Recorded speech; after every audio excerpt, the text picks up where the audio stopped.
some of the sort of key areas that I think an online tutor or an e-moderator needs to keep in mind when developing courses and when working on courses and when training e-moderators to work on courses. The first one is the whole issue of access, not just the fact that the electricity might be going off, but I think one of the participants here today in the coffee break was saying to me that she was finding it very interesting looking around the Manchester course, but was finding it difficult to focus on the content because of just getting used to the interface. Yeah? In fact, you were all thrown into WebCT.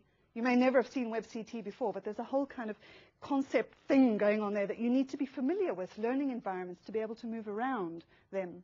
And it's exactly the point about learner training, isn't it?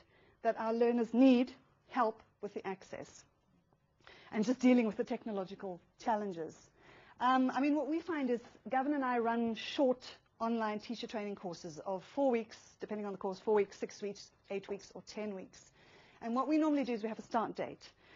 If within 24 hours or 48 hours students have not logged on, we first of all email. If there's no response within 12 hours, we telephone. So the tutor needs to be right behind students, chasing them up in terms of just making sure there are no access problems. One thing that we do on our courses is we have about 25% at the beginning of the course dedicated to two things. First of all, familiarity with just using the environment, which in our case is Moodle, and secondly, with the socialization process, which I'll talk about in a minute.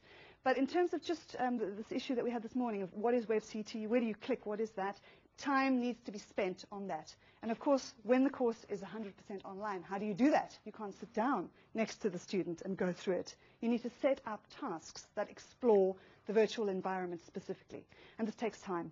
So in our cases, it's 25%, isn't it, Gavin? It's almost a quarter of our courses are spent just on dealing with the technology.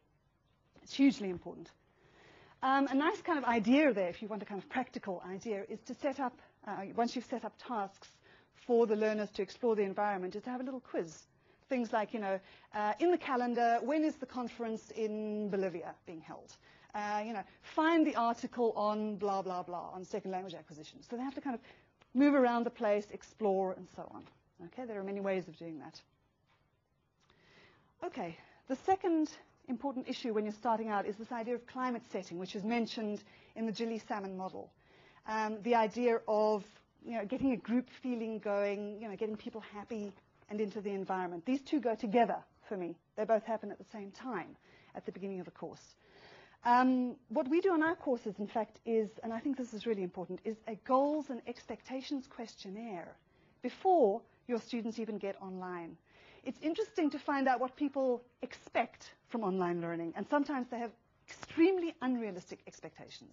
In my case, for example, I worked on an online MA program in linguistics, which was run between a number of universities.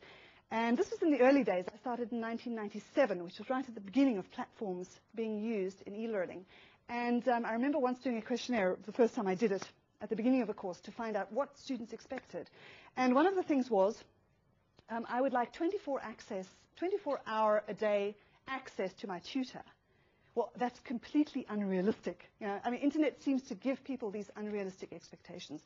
Another one was that I would like to work on my pronunciation. Okay, this is an online linguistics course, so this is not even in the course description.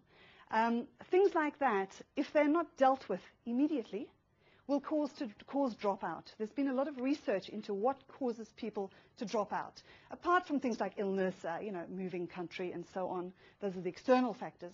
Internal factors tend to be things like mismatch between expectations and the reality of a course. I think this is really important to deal with at the beginning of a course. Okay, so in the case of my two students, I could say, you know, sorry, as the tutor, I do have weekends, and also, in fact, pronunciation is not covered in the syllabus. Once that's dealt with, then the learner's going to get on with it. If it's not dealt with, it becomes hugely problematic, I think. So there's a little tip there.